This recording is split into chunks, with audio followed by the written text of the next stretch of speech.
Welcome back to The Caddition, the show where we break down AI research one pixel at a time and still can't figure out why AI keeps putting sunglasses on babies. Today, we're diving into a paper so fresh, it still smells like training data. Understanding generative AI capabilities in everyday image editing tasks by a superstar cast. Mohammad Reza Tayassiri, Brandon Collins, Logan Bolton, and the dream team from Adobe and academia. And this paper? Oh, it doesn't just scratch the surface. It Photoshop heals the entire AI image editing landscape. Let's get into it.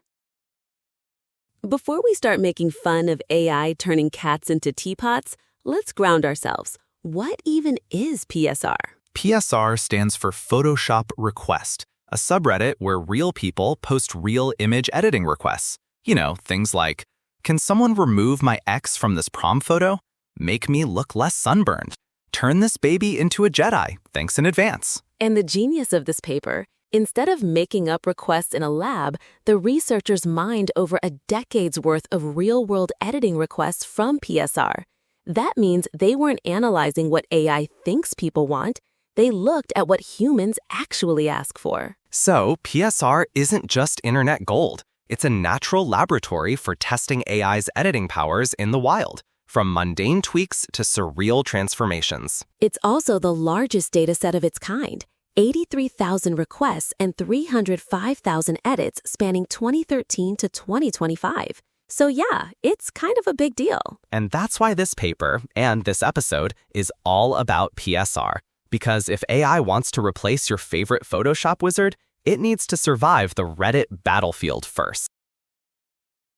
Building a taxonomy. Because even chaos needs labels. You can't train AI to edit like a human if it doesn't know what a human is asking for. So the authors built a taxonomy, a way to classify every single request from PSR. Each request gets 3 tags.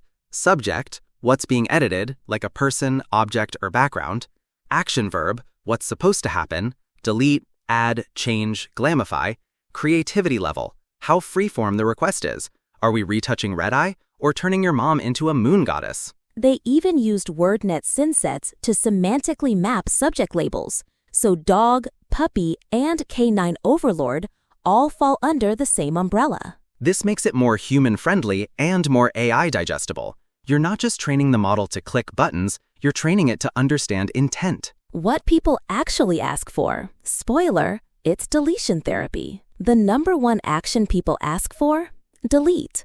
We are, as a species, just trying to erase stuff from our lives. Exes, strangers, that weird guy photobombing your engagement shoot. According to the stats, 32.9% of all PSR requests are deletions.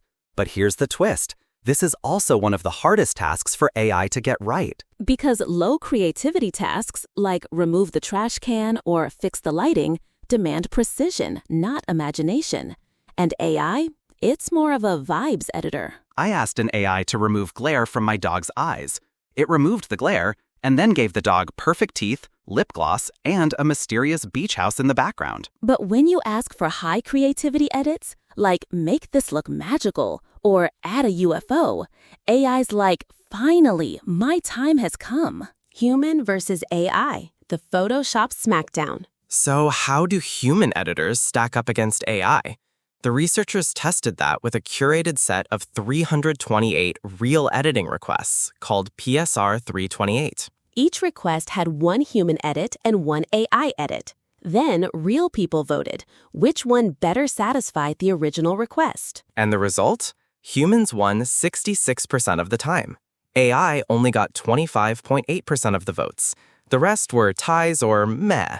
But, and here's the twist, for high creativity requests, AI came a lot closer. It actually tied or won more often. Turns out, fantasy is easier than fixing frizzy hair. In short, if you need a clean crop, call a person. If you want your grandma to ride a fire-breathing unicorn, let AI work its magic. Let the AI judge itself. What could go wrong? To speed up evaluation, the authors also used VLMs, vision language models like GPT-4o, o1, and Gemini 2.0 flash thinking to judge edits. They used a method called VLM as a judge, where the AI evaluates the edit, explains its reasoning, and picks a winner. Spoiler, AI judges love AI edits. One VLM picked an edit that added a giant rubber duck and turned the sky plaid and called it a bold artistic choice. According to Cohen's Kai, the agreement between human judges and VLMs was, let's call it, cosmically low. Which means AI doesn't just struggle to edit like humans, it struggles to evaluate like humans too.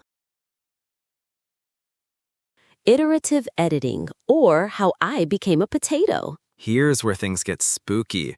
When AI is asked to perform sequential edits, like change my shirt, now remove background, now brighten, it slowly forgets what you looked like. By edit 5, you're no longer you. You're a potato in a hat.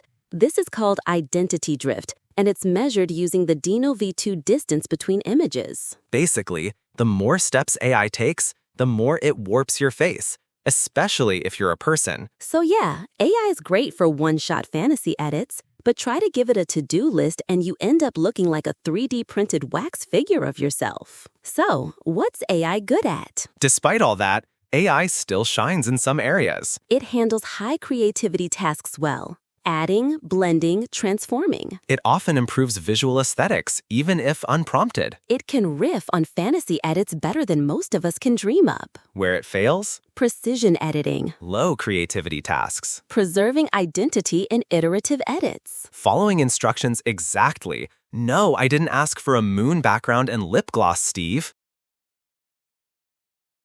Quiz Corner. Let's review. All right, Maya, time for Quiz Corner. Let's test our memory. Bring it. Q1. What's the most common editing action in PSR? Delete. Our national pastime is erasing awkward moments. Q2. Which models labeled the dataset? GPT-4o Mini for the taxonomy, Intern VL 2.5 for image descriptions. Q3. What did the VLM judges think of AI edits? They loved them, even when they were complete fever dreams. We need better judges. Q4. What happens during iterative edits? Your face slowly morphs into a sentient turnip.